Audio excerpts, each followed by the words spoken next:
Como ya comenté en la guía de este módulo, pues este se divide en dos unidades formativas, ¿no? Esta primera que ya trabajamos, que es la de pues esa introducción a lo que es el desarrollo de videojuegos, y luego hay una segunda unidad formativa que nos va a ocupar pues lo que es la segunda y la tercera evaluación, en la que pues también haremos una introducción a lo que es la programación de dispositivos móviles, ¿no? Especialmente centrándonos en lo que es el desarrollo de aplicaciones para Android. Bueno, a la hora de meternos un poco en el desarrollo de este tipo de aplicaciones, ¿no? O para este tipo de plataformas o arquitecturas, bueno, pues teníamos que tomar la decisión de qué lenguaje íbamos a utilizar, ¿no? En principio, y bien, hasta ahora se ha venido utilizando Java, entre otras cosas porque, bueno, pues es un lenguaje que está bastante asentado en el mercado, es el lenguaje con el que inicialmente se desarrollaban este tipo de aplicaciones y además, en lo que respecta a lo que es el ciclo, pues es el lenguaje que se utiliza básicamente en los módulos de programación, ¿no? Sobre todo en el de programación en primero. De todas formas, aquí nos encontramos con un pequeño problema. Y es que desde el año 2017, Google, que al final es el desarrollador, ¿no?, de esta plataforma Android, pues ha ido dando pasos hacia, digamos, apartarse de lo que es el mundo Java y bueno, adoptar un nuevo lenguaje, un lenguaje bastante moderno, que es Kotlin como su lenguaje preferente para el desarrollo en Android. Vale, es decir, de hecho, bueno, pues en el año 2017, digamos que lo incluyen como uno de sus lenguajes para los que van a dar soporte para el desarrollo de aplicaciones Android y definitivamente en 2019 pues deciden que sea su lenguaje principal, ¿no?, para desarrollo en esta plataforma, ¿vale? De hecho, bueno, pues hacen ellos pues explican cuáles son las razones o cuáles son los motivos que les llevan a tomar esta decisión o justificarla de alguna manera, ¿no?, en cuanto a que, bueno, pues este lenguaje Kotlin, pues que ya digo, ¿no?, es un lenguaje mucho más moderno que Java, es un lenguaje mucho más reciente, está basado también un poco, porque es un lenguaje desarrollado por la empresa JetBrains, que pues tienen muchísima experiencia desarrollando en Java, ¿no? De hecho, bueno, pues son desarrolladores de IDES, ¿vale? Bueno, pues tanto de Java, Python, etcétera, ¿no? Como, bueno, pues algunas de las herramientas que utilizaremos, como el IntelliJ, por ejemplo, en el que se basa Android Studio, etcétera, ¿no? Es decir, son gente que tiene mucha experiencia utilizando este lenguaje Java, con lo cual, bueno, pues le dan ahí una vuelta de tuerca, ¿no?, en cuanto a la sintaxis, a la verbosidad, etcétera, ¿no?, del lenguaje, ¿no?, y también la seguridad. Entonces, bueno, pues esto le sirve un poco a Google para justificar pues esta transición, ¿no?, del lenguaje, ¿vale? En cuanto a que pues es, bueno, ya lo veremos, ¿no?, ¿vale? Porque va a ser la primera parte de esta unidad formativa el meternos un poco con este lenguaje, ¿vale? Pues veremos pues que es mucho más expresivo, ¿no?, o conciso que Java. Vale, es un código más seguro, sobre todo, bueno, porque se hace ahí un trabajo importante en cuanto a lo que es el tratamiento de nulos, que ya veremos. Una de las características fundamentales en la adopción de este lenguaje era que pues es un lenguaje en el que compilamos, o una de las opciones que tenemos a la hora de compilar es a bytecode Java, ¿no? Es decir, que se puede ejecutar en una Java Virtual Machine, con lo cual es totalmente interoperable con Java. Podemos desde nuestras, por ejemplo, nuestras clases o nuestro código que tengamos escrito en Kotlin, pues invocar pues o crear objetos, ¿vale? Es decir, apoyarnos en librerías que estén escritas en Java, ¿no? Y al revés. Vale, entonces, bueno, pues, ¿no? Como nos dice aquí, pues Kotlin es 100% interoperable con el lenguaje Java. Vale, pero bueno, en realidad seguramente lo que hubo aquí por parte de Google fue, bueno, pues debido a toda esa serie de litigios que venían teniendo con Oracle, ¿no? Que, bueno, que es la compañía que compró en su momento Sun Microsystems, que es donde se desarrolló el lenguaje Java, ¿no? Digamos que eran esos propietarios de Java. Bueno, pues lanzó una serie de pleitos contra Google por su Android, ¿no? Su implementación de Java, etcétera. Vale, entonces, bueno, pues yo creo que esto también es una de las razones principales que motiva aparte, bueno, pues de estas que nos explican aquí, pues es también una razón importante para tratar de, vamos a decir, separarse, ¿no? Así entre comillas, de lo que es ese mundo Java, ¿no? Vale, y de hecho, bueno, pues algunas de las desarrollos últimos que está haciendo Google, ¿no? Digamos en cuanto a lo que es el desarrollo para Android, como bibliotecas como Jetpack, ¿no? Jetpack Compose, bueno, pues están desarrolladas en Kotlin, no pensando en Kotlin, ¿no? Vale, solo podemos hacer componentes pues de este tipo, ¿vale? Utilizando Kotlin, aunque se puedan utilizar pues desde Java. Y bueno, pues al final esto es un poco la razón.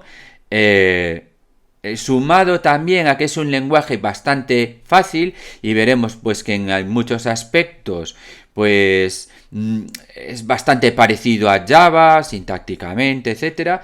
Bueno, pues es un poco la decisión por la que pues yo también pues decidí utilizar este lenguaje en esta parte del módulo, ¿de acuerdo? ¿Vale? Que ya digo, ¿no? Pues durante más o menos un mes, pues vamos bueno, ver un poco, pues los distintos aspectos del lenguaje, ¿no? En cuanto a, pues, eso, programación estructurada, funciones, clases, etcétera, ¿no? Vale, hacer un pequeño repaso de, bueno, pues de cómo es este lenguaje, ¿no? Pero en principio, con tener una pequeña base, ¿no? De programación, y mejor si es en Java, ¿no? Que en principio pues todos aquellos que pues que hayáis cursado el módulo de programación en primero, pues no deberíais tener mayor problema, ¿vale? Para, bueno, pues igual que hicimos pues en el caso del C Sharp, aunque en este caso pues lógicamente va a haber mucha más parte de programación que en el tema de Unity, donde había una parte pues importante donde trabajamos en el editor, ¿no? Y solo hacíamos pues esos pequeños scripts, pues lógicamente aquí va a haber una parte de programación pues más importante. A modo de ejemplo un poco de cómo es la sintaxis de este lenguaje, podemos irnos aquí pues a la página de Kotlin, ¿vale? Esta página, kotlinlang.org, ¿vale? Digamos que es la página principal. Y bueno, vemos aquí, ¿no? Pues siempre nos van a repetir un poco lo mismo, ¿no? Que es un lenguaje moderno, conciso, pues que se tienen, pues en consideración, ¿no? Aspectos relacionados con la seguridad del lenguaje, etcétera. Pero bueno, lo que nos interesa a nosotros, un poco si vemos aquí, pues estos ejemplos, ¿no? Por ejemplo, esto sería una clase. Vamos a hacer esto un poco más grande, ¿vale? Podría ser como hecha en Java igual, ¿no? Pues con este class, el nombre de la clase. Y aquí pues tenemos definidos una serie de atributos. Bueno, es un lenguaje de tipado estático, ¿no? Vemos como estos atributos, a diferencia de otros lenguajes como puede ser Python, ¿no? Que es de tipado dinámico, pues nosotros aquí vamos a tener que indicar cuál es el tipo de cada una de esas variables que nosotros usemos, o en este caso estos atributos de esa clase, etcétera, ¿vale? Pero, por ejemplo, en este caso, pues podemos crear lo que se llama una data class, ¿no? Una clase de datos que automáticamente pues ya nos va a generar pues todo un montón de código, ¿vale? Pues como son estos métodos equals o el hashcode, el método toString, un método copy para copiar objetos de la propia clase, es decir, todo ese código que solemos crear, ¿no? Que tenemos que añadir a nuestras clases en Java, ¿vale? Que es muy típico, pues todo esto para comparar objetos de la propia clase, con lo cual pues tenemos que modificar, ¿no? O sobreescribir estos métodos heredados de la clase object, como el equals, el hashcode, etcétera, ¿vale? Pues ya los va a hacer automáticamente, ¿no? Ya, como es algo tan habitual, ¿no? Entonces, este tipo de cosas pues se tuvieron mucho en cuenta, ¿no? O, por ejemplo, pues crear un singleton, ¿no? Que vimos, por ejemplo, también ahí cómo implementarlo en C#, ¿vale? Pues es el... bueno, pues uno de estos patrones de diseño básicos y muy utilizado. Bueno, pues ya tenemos pues una... vamos a decir, una palabra reservada en el propio lenguaje, como es este object, que automáticamente nos convierte, pues esto sería una clase, esta clase myCompany, nos la va a convertir en un singleton, ¿no? De forma que solo vamos a poder tener una única instancia en ejecución, pues de esta clase bueno, pues en nuestro programa. Vale. Pero bueno, todo esto ya lo veremos más adelante, ¿no? Es simplemente para que, bueno, pues vayáis viendo un poco cómo es, un poco qué aspecto tienen los programas o cómo es un poco la sintaxis. Vale, igual que vamos a tener, igual que, bueno, pues en la gran mayoría de los programas, como puede ser C, C++ o en Java, donde tenemos una función main que es nuestro punto de entrada a la ejecución del programa, pues en Kotlin pues nos va a pasar exactamente igual. Fijaros que a diferencia de lo que pasa en Java, tenemos funciones, ¿no? Es decir, no son métodos dentro de clases, es decir, puedo tener clases con sus métodos, pero luego puedo tener, es decir, puedo hacer programación estructurada sin usar clases para nada, ¿no? Como puede ser en Python, o puede ser en C++ o en C, ¿vale? Bien, entonces simplemente pues con esta palabra reservada find crearemos nuestras funciones, ¿no? Y habrá una función main que es pues esta función principal de nuestro programa que establece ese punto de entrada a la ejecución del mismo, ¿no? Y bueno, pues aquí pues estamos creando un objeto, ¿vale? De una clase, ¿no? Invocamos aquí el constructor, pasando los parámetros, como nos dice aquí, no necesitamos utilizar ese new, ¿vale? Para crear objetos de clases, ¿no? Bueno, pues esto es similar a como hacemos, por ejemplo, pues en Python, ¿no? Vale. Pero bueno, esto ya digo, ¿no? Es simplemente, pues eso, ver un poco, ¿no? Tener así una pequeña impresión de cómo es este lenguaje, ¿vale? Sobre el que, pues ya digo, más o menos a lo largo de un mes, pues iremos cubriendo, pues, esos distintos aspectos, ¿no? Básicamente va a haber 3 secciones. En una primera, pues, veremos todo lo relacionado con programación estructurada, es decir, variables, funciones o esas estructuras iterativas, condicionales, etcétera, ¿no? La base de cualquier lenguaje de programación. Y luego tendremos otra sección donde trabajaremos un poco lo que son las colecciones, ¿no? Listas, mapas, es decir, estos diccionarios o mapas, ¿no? Y bueno, y tocaremos ahí también un poco pues funciones lambda, ¿no? Un poco de programación funcional. Y pues la tercera sección va a ser, pues, bueno, echarle un vistazo a cómo es programación orientada a objetos en Kotlin, ¿no? Cómo definimos clases o clases abstractas, interfaces. Bueno, un poco todo esto mismo que ya vimos en Java, ¿vale? O visteis, ¿no? Pues ver un poco cómo lo hacemos en Kotlin, ¿vale? Ya digo, para básicamente tener una pequeña base a partir de la que luego o con la que luego podamos desarrollar nuestras aplicaciones para Android. Bueno, y el material de esta parte, ¿cómo lo vamos a trabajar, no? O cómo, bueno, os lo voy a hacer llegar, ¿no? Para que trabajéis con él.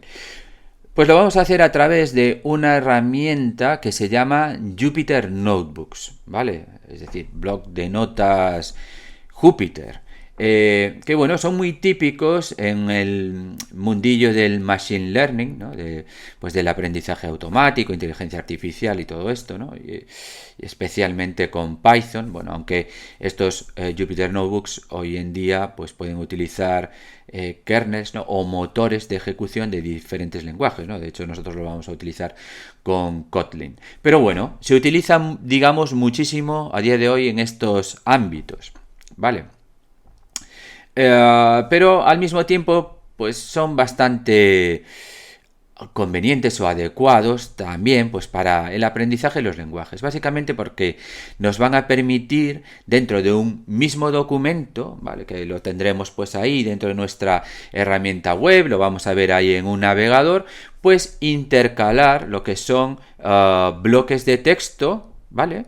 Con bloques con código que podemos ejecutar. Bueno, es un poco lo que vemos aquí también en esta misma página del sitio de Kotlin, ¿vale? Donde pues vemos aquí que tenemos textos, bla, bla, bla, hablándonos de las maravillas del lenguaje, vídeos, imágenes, etcétera. Y aquí tenemos pues en esta sección de la página tenemos aquí código que si nos fijamos hay aquí un botón de play que podríamos ejecutar, ¿vale? Y de hecho, pues aquí nos va a aparecer como si fuera en una pequeña consola el resultado. Bueno, pues nosotros vamos a trabajar en un entorno similar a este. Vale, de hecho, pues eso, yo os voy a pasar pues toda una serie de documentos, ¿vale?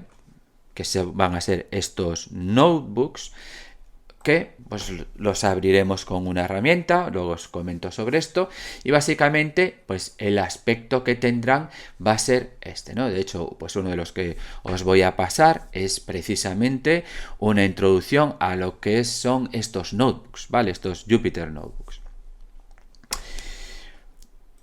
Entonces, como os decía, básicamente son pues estos cuadernos en los que podemos integrar código, ¿vale? Código, pues como en este caso, que esto que está escrito en Python, ¿vale? Con código que vamos a poder ejecutar, digamos, dentro de este entorno, junto con texto, como vemos aquí, o podemos tener imágenes, enlaces, etcétera, ¿vale? Bien, entonces es un poco como os voy a pasar estos apuntes, ¿no? Entonces ya digo, básicamente la idea de fondo de estos cuadernos es esta capacidad de integrar, pues, digamos, una parte estática, ¿vale? Que serían esos textos que están formateados con Markdown, ¿vale? Bueno, no sé si lo conocéis, pero bueno, es un mecanismo pues bastante simple para darle determinado formato, como pueden ser pues esas negritas, esas cursivas, crear esas listas, integrar pues imágenes, ¿no? Un poco similar a lo que hacemos con HTML, pero bueno, de una manera mucho más fácil, ¿no? De hecho, pues aquí os paso pues algunos ejemplos para, pues si queréis hacer algún documento de este tipo o tal, bueno, pues cómo podemos crear listas, cómo podemos insertar imágenes dentro de estas celdas, enlaces, etcétera, ¿vale? Pero bueno, que es tremendamente simple, ¿no? Y de hecho, hasta creo que os dejé por aquí, en algún lado, pues sí, pues alguna guía, ¿vale? Que se recoge un poco toda la sintaxis de Markdown, etcétera. Bien, entonces, ya digo, ¿no? Por un lado tenemos esas celdas, ¿no? Podemos tener todas las celdas que nos dé la gana de texto, añadir, eliminar, etcétera, ¿no? Eso lo podemos hacer desde la propia herramienta, en el documento. Y por otro lado, que es realmente lo interesante, ¿no? Porque lo otro pues no sería más que un documento de texto con un formato, ¿vale? Pero lo interesante es que podemos intercalar celdas que contienen código, ¿vale? Código que podemos ejecutar, ¿vale? Entonces, como os decía, pues en este caso es código escrito en Python, ¿vale? Es decir, cada notebook, cada uno de estos cuadernos, pues está asociado a un kernel, ¿no? Es decir, cada vez que creamos un notebook, tenemos que decir el código de esas celdas, ¿no? ¿Qué lenguaje es? ¿Vale? Para que se utilice pues un determinado núcleo, un determinado kernel de ese lenguaje para ejecutarlas. En este caso, pues es de Python, ¿vale? Entonces, pues yo puedo ejecutar directamente esta celda aquí, ¿no?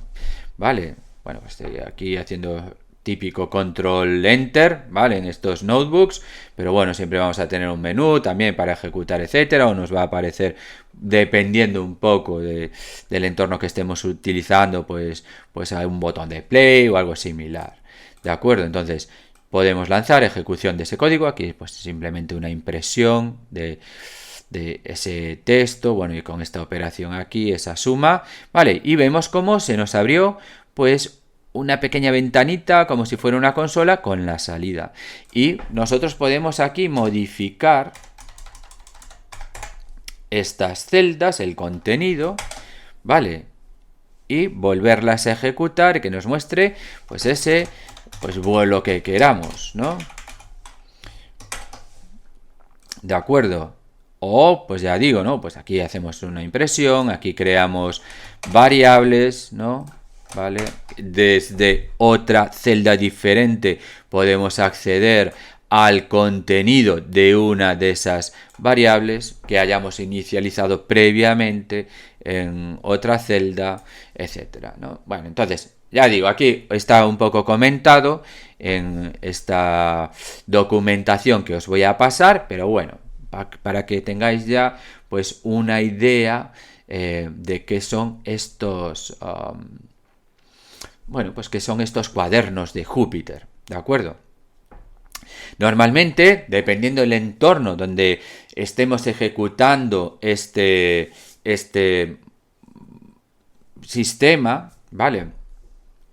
Pues podremos instalar o no diversas librerías. En este caso, yo estoy viendo esto dentro de una instalación en local de un Jupyter Notebook, o digamos este sistema Jupyter para ver estos cuadernos, ¿no? Entonces, bueno, pues yo puedo desde aquí también hacer instalaciones en local de alguna librería que me pueda interesar, como en este caso, pues dos pues librerías que se utilizan típicamente en Machine Learning, ¿vale?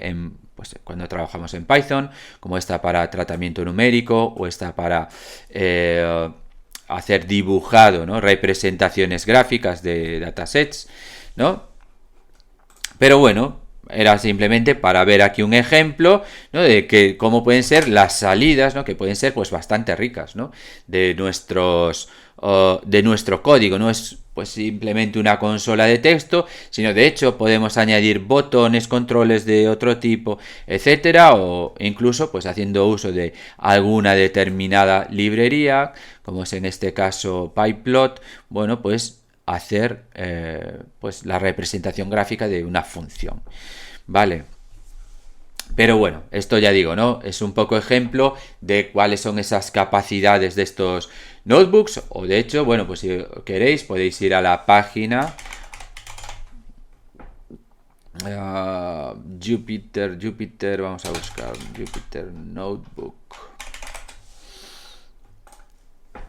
Vale, en este sitio, jupyter.org, vale, bueno, pues esta es la página de este proyecto, ¿no? Entonces aquí pues también tenéis ejemplos, montones, ¿no? De cómo son estos cuadernos o qué aspecto pueden tener, ¿vale? O si, por ejemplo, queréis hacer una instalación local de este tipo de herramientas. Vale, de todas formas, para evitar que tengáis que hacer pues esta instalación local, ¿no? Porque esto os obligaría, por un lado, a instalar, pues tendríamos que tener pues esta herramienta, por ejemplo, este Jupyter Notebook, ¿no? Jupyter Lab nos hace falta, digamos, para entornos más complejos o donde tengamos múltiples usuarios, etcétera. Entonces esto en principio no nos haría falta instalarlo, ¿no? Sería tener, por ejemplo, este Jupyter Notebook, pero tendríamos que tener, lógicamente, instalado Python. Y como vamos a usar Kotlin, pues tendríamos que tener instalado Kotlin, tendríamos que tener instalado el kernel de Kotlin para estos cuadernos Jupyter, ¿vale? Bueno, pues para poder ejecutar todo esto, ¿no? O poder visualizar localmente estos cuadernos. Esto sería una forma de hacerlo. Bueno, pues para evitaros un poco todo este tipo de instalar todas estas herramientas, etcétera, lo vamos a hacer de otra manera. A ver, si vamos a la página del curso, por ejemplo, vamos aquí, vais a tener ahí un enlace, ¿no? Apuntes. Bien. Entonces, esto básicamente, ¿esto qué hace? Vale, aquí está, ¿no? Esto lo que está es accediendo a un servicio que se llama MyBinder. Bueno, un poco por explicaros, ¿no? ¿Qué es lo que está pasando aquí? Yo tengo todos los cuadernos, los tengo en un repositorio. De hecho, están en el GitLab del instituto, que, bueno, donde os comentaba que pues tenéis que al final tener vosotros ahí vuestros proyectos, ¿no? Tanto pues el de videojuegos como el que hagáis de esta parte, ¿no? De Android, ¿no? De hecho, bueno, pues si me voy aquí al GitLab del San Clemente, bueno, pues un poco lo que os contaba es que en cuanto al acceso, lo que tenéis que hacer es loguearos, ¿no? Utilizando vuestra cuenta Google del San Clemente, ¿vale? ¿De acuerdo? Entonces yo por aquí tengo ese repositorio, ¿vale? Donde están pues aquí los distintos documentos, estos notebooks, ¿vale? Por ejemplo, pues de la primera de las secciones, ¿no? O como el que acabamos de ver, por ejemplo, de esta introducción a los notebooks. Pero bueno, si os fijáis aquí, esto no es ejecutable, ¿vale? Esto podéis entrar porque esto tiene acceso público, este repositorio. Bueno, podríais... de hecho, podéis hacer un clonado de este repositorio y tener en local todos los cuadernos, ¿vale? No hay ningún problema en eso, pero evidentemente esto yo aquí no lo puedo ejecutar, ¿no? Yo, para poder ejecutar esto, como os decía, necesitamos un entorno Jupyter, ¿vale? Que sea, pues, el que... bueno, identifique estas diferentes celdas de texto, estas celdas de código, les asocie un kernel de ejecución correspondiente, ¿no? En función del lenguaje que se haya establecido, ¿vale? Que está, bueno, definido en las propias propiedades, ¿no? del documento y bueno, y que nos permita ejecutarlo. Bueno, entonces, lo que... ¿no? Como os decía, un poco para que no tengáis que instalaros todo esto, una forma sencilla es utilizando pues este servicio, aquí está, ¿no? Vale, este servicio, desde ese enlace, ¿no? Que os aparece ahí en la página del curso, lo que estoy utilizando, bueno, pues es un servicio que se llama MyBinder, que por un lado se conecta al repositorio donde tengo los cuadernos, lanza un contenedor, ¿vale? No sé si visteis ya algo de temas de virtualización utilizando contenedores, pero bueno, básicamente lo que hace es instanciar una máquina en la que instala todas estas herramientas que nos hacen falta, ¿vale? Por encima de un kernel Linux, pues ahí instala pues estos Jupyter Notebooks, Python, Kotlin, etcétera. Todas las herramientas que hacen falta y nos lo visualiza, ¿no? Entonces, pues aquí estamos accediendo a ese documento, ¿vale? Cargado aquí, en este caso, pues es un Jupyter Lab, ¿vale? O, por ejemplo, pues pues tenemos aquí, ¿no? Introducción a los Jupyter Notebooks. Pues luego, digamos que está desde ese enlace que tenéis en los apuntes, ¿vale? En lo que es la página del curso, pues os va a lanzar esta primera página con este índice y desde aquí pues tendréis enlaces a los distintos documentos, ¿no? Como este que vimos antes, ¿vale? Le doy ahí, entonces vemos aquí como este servicio Binder está ahora creando, ¿vale? Este nuevo contenedor donde va a instalar todo el soporte necesario, ¿vale? Con un JupyterLab para cargar pues ese notebook, ¿vale? Ese cuaderno. Y bueno, pues desde aquí ya podéis ver el texto ese. De hecho lo podéis editar, ¿no? Podéis aquí modificar cada uno lo que os dé la gana, porque esto lo hacéis cada uno en vuestra versión, ¿vale? Que tenéis en este momento, ¿no? Es independiente de lo que yo tengo en el repositorio, ¿no? Entonces podéis ejecutar aquí estas celdas o modificar aquí lo que os dé la gana, ¿vale? Y de hecho, bueno, pues tendréis ahí también en algunos de esos documentos, pues algunos ejercicios para implementar directamente ahí en el cuaderno, ¿vale? Pero bueno, ya digo, siempre que os encontréis con estas celdas con código, podréis hacer ahí todas las pruebas que os dé la gana, ¿de acuerdo? Pues aquí, yo qué sé, pues son variables, pues les cambio el valor, ¿vale? Y pues ejecuto todas las veces que me dé la gana, etcétera. Por eso es un entorno muy cómodo, ¿no? Porque por un lado nos permite tener pues ahí esas explicaciones, ¿no? Esa parte un poco más de lo que son los típicos apuntes, ¿vale? Pero al mismo tiempo, pues esos ejemplos con los que vamos salpimentando, digamos, los distintos apuntes, pues son dinámicos, en el sentido que se pueden editar, se pueden ejecutar, etcétera, ¿no? Vale, entonces es todo un poco más práctico. Bien, entonces, para esta primera sección, como os decía, vamos a volver aquí, ¿no? En esta, digamos, de introducción a Kotlin, pues lo que veréis ahí, pues será un poco una introducción a lo que es el lenguaje, las características del lenguaje, cuáles son los entornos de desarrollo que se utilizan para Kotlin, ¿vale? Básicamente es IntelliJ, que es una herramienta de JetBrains, los creadores del propio lenguaje, pero bueno, podemos utilizar Visual Studio Code, ¿vale? No hay ningún problema, ¿no? Hay extensiones para Kotlin. Y luego, pues, como os decía, esta primera sección, pues tiene que ver con los aspectos más relacionados con programación estructurada, ¿no? Las variables, los tipos, ¿no? Como decíamos, es de tipado estático este lenguaje, cuáles son esos tipos, ¿vale? Que existen ahí, básicamente son los que tenemos en Java.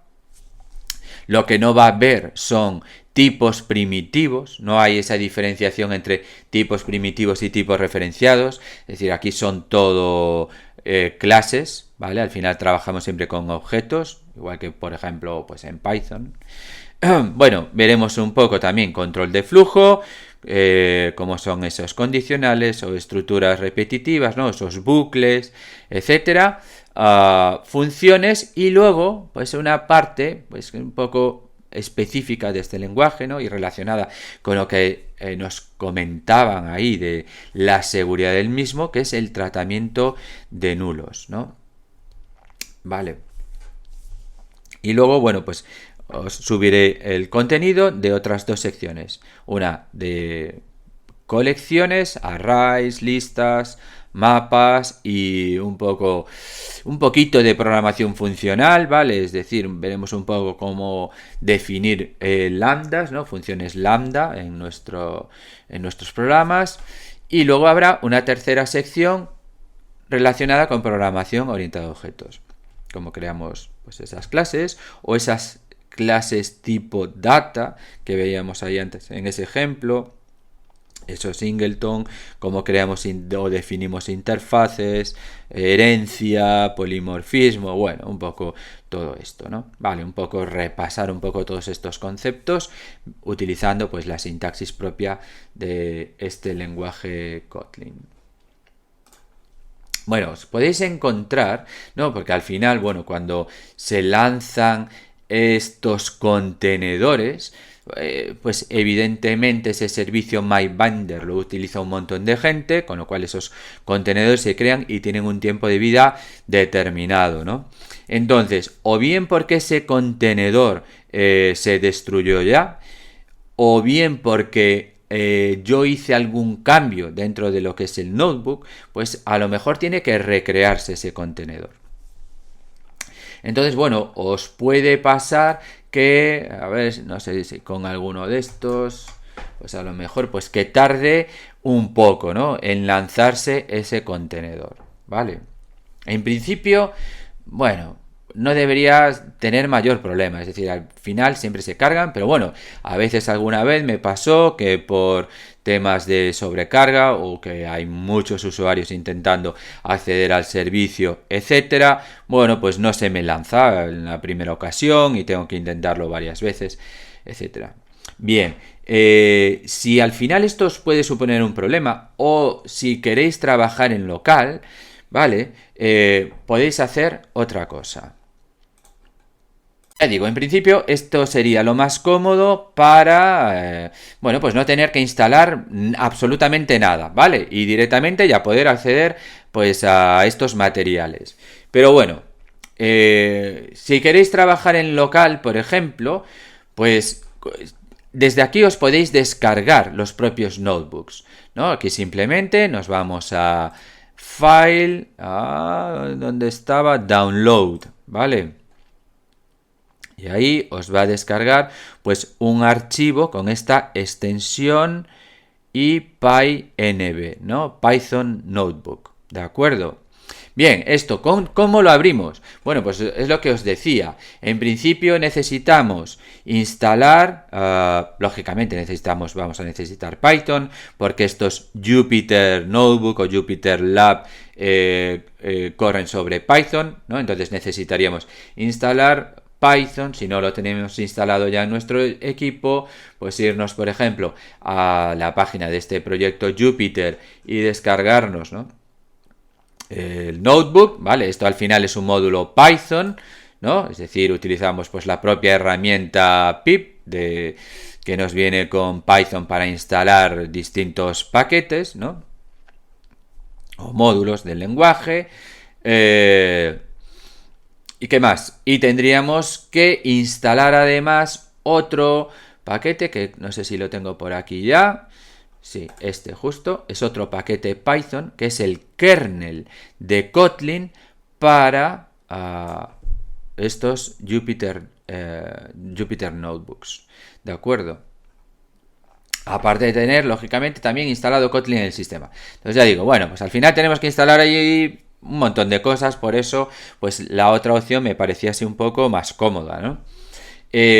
Otra opción que os ahorra el instalar lo que es el Jupyter Notebook es utilizar directamente algún IDE, como puede ser Visual Studio Code. A ver, no sé si desde aquí. Vale, en principio aquí tenemos extensiones, vamos a ver. Tenemos extensiones, a ver, vamos a buscar aquí algunas que tenga instaladas. Bueno, de estas instaladas, por ejemplo, ¿no? Pues esta extensión que nos añade soporte para estos Jupyter Notebooks dentro de lo que es el propio Visual Studio Code. Aparte deberíamos tener pues soporte para Kotlin. Esto también para trabajar directamente o editar pues nuestros programitas Kotlin utilizando este editor, ¿no? Entonces, bueno, pues nosotros desde aquí también podemos abrir estos notebooks si tenemos instaladas pues estas extensiones, ¿vale? Y bueno, pues ejecutarlas igual, ¿no? Fijaros cómo nos aparece aquí este play, ¿de acuerdo? Bueno, no está definida, vale. Tenemos que ejecutar esta primero, ¿no? Pero bueno, las podemos editar también estas celdas, podemos crearnos nuestros propios notebooks, ¿de acuerdo? Vale, no... Es decir, podemos trabajar de forma exactamente igual a como, bueno, pues estamos haciendo aquí, ¿no? De esta instalación de Jupyter Notebook local, ¿no? Que yo me puedo crear aquí, pues por ejemplo, un nuevo notebook, pues utilizando un kernel de Python, etcétera, ¿no? Ir añadiéndome aquí, pues todas las celdas que me dé la gana, de código o de texto, y editar ahí, ¿no? Todo lo que quiera. Bueno, pues esto mismo ya digo, lo podemos hacer en Visual Studio Code. Pero bueno, tenemos que instalar esas extensiones, esos requerimientos, etcétera. O pues, no sé si tengo abierto por aquí, sí. Desde IntelliJ, que bueno, pues lo deberíais instalar, ¿vale? Porque al final es la herramienta principal que se utiliza para desarrollar en Kotlin, ¿no? Ahora, bueno, utilizamos estos notebooks pues un poco para aprender el lenguaje, pero si queremos desarrollar aplicaciones, o bueno, luego en realidad nosotros utilizaremos Android Studio, que se basa en IntelliJ, ¿vale? Pero bueno, nosotros desde aquí, pues también añadiendo unas extensiones, ¿vale? De forma similar a cómo se hace en Visual Studio Code, pues aquí también podemos añadir extensiones, en este caso para crear o editar estos notebooks, ¿vale? Pero bueno, estamos también un poco como en el caso anterior, ¿no? Tenemos que instalar todo este software, etcétera, etcétera, etcétera. Entonces, como otra opción, ¿vale? Y con esto, bueno, pues finalizamos un poco toda esta parte relacionada con estos notebooks, ¿no? O relacionada con el material que vamos a utilizar aquí. Otra opción muy sencilla sería la siguiente, y es el propio JetBrains tiene una herramienta que se llama Datalore, ¿no? Vale, que básicamente es un entorno Jupyter en la nube, ¿vale? Entonces lo único que tendríamos que hacer será registrarnos. A ver, este es un servicio, en principio es un servicio de pago. Lo que vais a tener es, creo que son 120 horas de tiempo de computación, ¿vale? Gratuitas, ¿no? Que debería ser más que suficiente.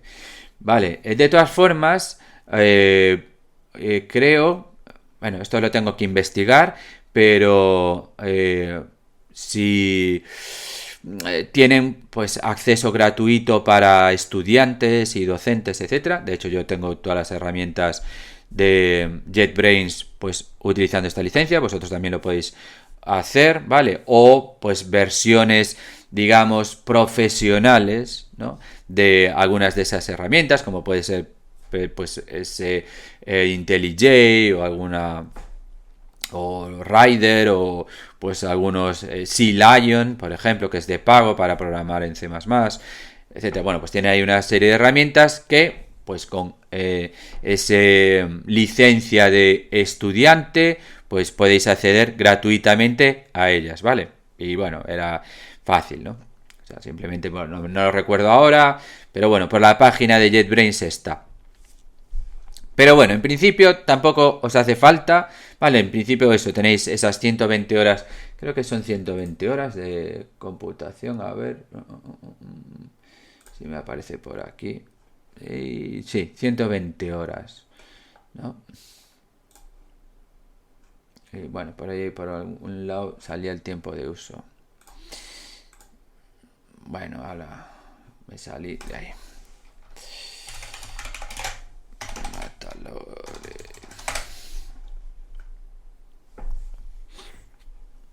Bueno, entonces, lo que os decía, una vez que os registréis, tendréis acceso a un espacio, ¿no? Aquí en esta nube, y donde hay, pues, este entorno Jupyter. Entonces, lo único que tenéis que hacer es subiros aquí, ¿vale? O por ejemplo, ya vemos que tenemos esta opción para crear nuevos notebooks, pero bueno, podéis subirlos directamente aquí, ¿vale? Podéis añadir aquí todos los archivos que os descarguéis, ¿no? Y abrirlos directamente desde aquí, por ejemplo, pues este, ¿vale? Pues me está lanzando pues aquí ese kernel de, en este caso, Python, ¿vale? Y bueno, pues tenemos aquí pues nuestro notebook que podemos ejecutar, ¿vale? Editar, modificar lo que nos dé la gana, etcétera. Y bueno, y en principio pues estas son las opciones que tendríamos para, bueno, pues para seguir ese material, ¿vale? Ya digo, en principio no necesitáis nada, simplemente pues desde ese enlace que tenéis en la página del curso, pues ya podéis lanzar esa página índice, ¿vale? Os va a salir, a ver, ahora que se me cargue.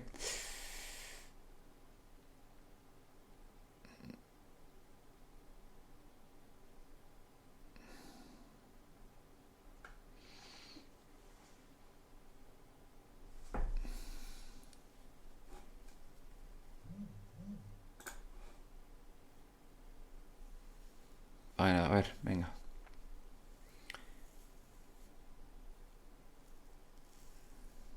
Vale, aquí tenemos, ¿no? Bueno, pues eso, esta página índice, ya digo, echarle un vistazo primero a esta introducción a estos Jupyter Notebooks y luego pues ya empieza lo que es la parte correspondiente a lo que es el lenguaje Kotlin en sí, ¿no? Y ya digo, esta primera sección pues relativa a programación estructurada. Y bueno, y luego si no, pues eso, tenéis esas otras opciones para o bien ejecutar en el local o bien descargaros los cuadernos y subirlos a, bueno, pues a esa nube y verlos desde esa herramienta Datalore de JetBrains. Ahí, claro, el único problema es que si hay algún cambio en el repositorio, si hago alguna modificación, que bueno, en principio, salvo que haya alguna errata o algo así, pues no los voy a modificar, pero bueno, pues lógicamente los tendríais desactualizados, tendríais que descargarlos otra vez y volverlos a subir o lo que sea, ¿no? Pero bueno, de todas formas, pues tendréis ahí un foro en la página del curso, cualquier duda o cualquier problema que tengáis con bueno, pues la visualización de estos notebooks, bueno, pues lo comentáis por ahí y tratamos de solucionarlo. Bueno, pues aquí lo dejamos.